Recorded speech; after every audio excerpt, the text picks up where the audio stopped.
What's up, everyone? You watching On Air with Nick Driver podcast here on YouTube. I drop fresh, hot content daily. Guys, some people say, guys, we have something that is almost sickening today to actually discuss, and it shows you how far gone and how ridiculous some people on MSNBC has actually gotten when it comes to the hosts.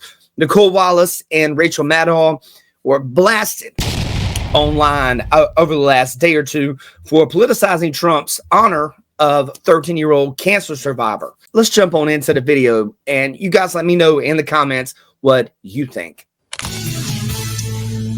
Some on the left wasting no time criticizing Trump's joint address, refusing to even celebrate Trump honoring a child battling cancer. This is disgusting. The president made a spectacle out of praising a young man who thus far survived pediatric cancer, as if the president had something to do with that. I hope he has a long life as a law enforcement officer, but I hope he never has to defend the United States Capitol against Donald Trump supporters. Oh my God, bro. I hope he isn't one of the 6 who loses his life to suicide. Fox News contributor Joe Concha joins us now.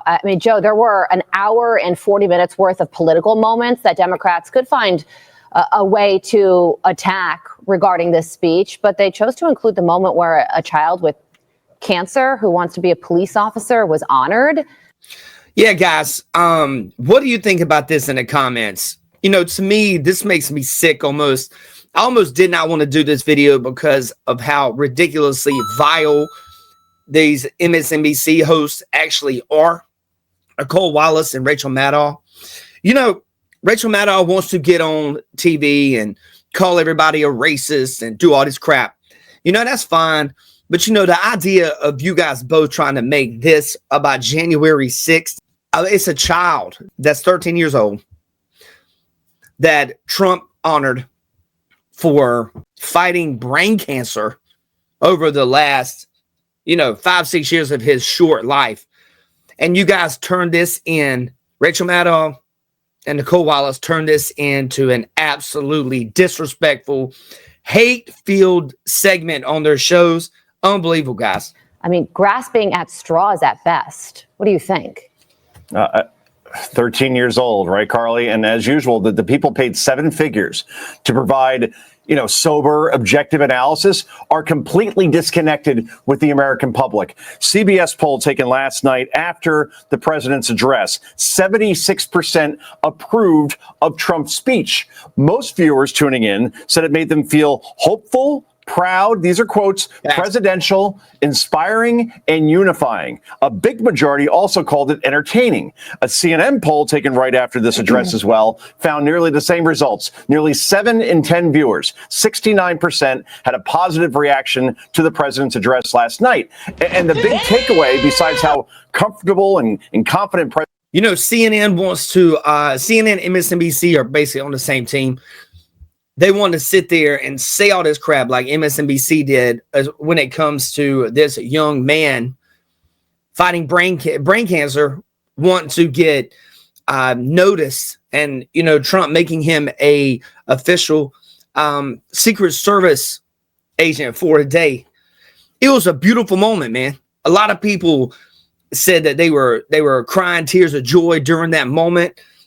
It was a moment of love and compassion. And you know what? All the Democrats just sat down. And then they want to come up with some story. Oh my God, funny. Shut up. Just shut up, man. That was one of the most disgraceful things I think I've seen. And I've been really following politics for a very long time. Democrats are completely out of pocket on this, and they're out of touch. This is really crazy that they even try to defend this kind of behavior. President Trump looked was the Democrat reaction during the address on the other side of the aisle and by the media, like on MSNBC afterwards. We saw Democrats in that chamber holding up what looked like bingo card signs, interrupting, heckling, even walking out. Who is advising this party? Are they taking their own cues from Rachel Maddow and Nicolle Wallace over at MSNBC? Because not a good idea. If this is the plan, it's a hot mess in a dumpster fire, and it shows why the Democratic Party right now is polling lower than it ever has in its history. No message, no solutions, just complaining, whining, and even as you mentioned, criticizing Trump for honoring a 13-year-old cancer victim. Wow. I don't know. It shows once again that rock bottom does have a basement. Joe, isn't everything you just said emblematic of a wider Democratic Party problem? The fact that without policy, they resort to pettiness. That's the thing, right? When you see 45 senators, Todd, for example, vote against a bill that says biological men should not compete against biological women in sports, and every single senator on the Democratic side votes against that bill, that shows, okay, we are the resistance, but what's your solution? To allow men in women's locker rooms? All right, guys, so there we go. We got Nicolle Wallace and Rachel Maddow doing what they normally do, being utter and complete, ridiculously unable to get along with human beings who have no freaking heart. Their heart was taken a long time ago, guys.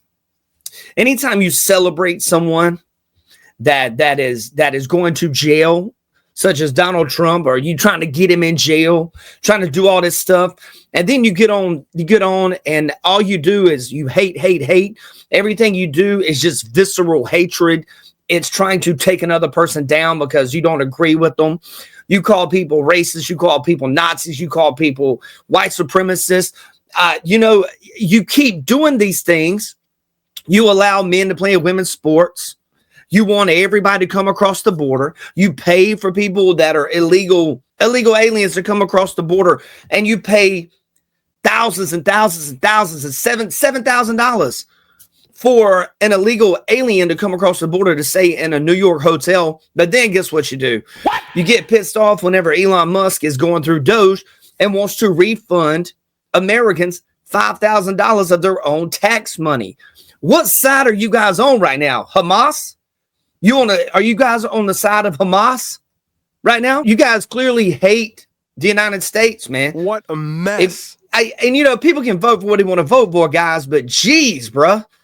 You sit on your hands when a 13-year-old child who has fought brain cancer is being honored at the speech. I really hope these Democrat politicians and anybody who supports what happened that night, anyone, if you support the idea that they are perfectly happy and they're okay with sitting on their hands when a 13-year-old child is being honored, you are the problem. And I really hope you can somehow find a way in your heart to open your heart up and see some of these things. That should have been something that was a nonpartisan issue.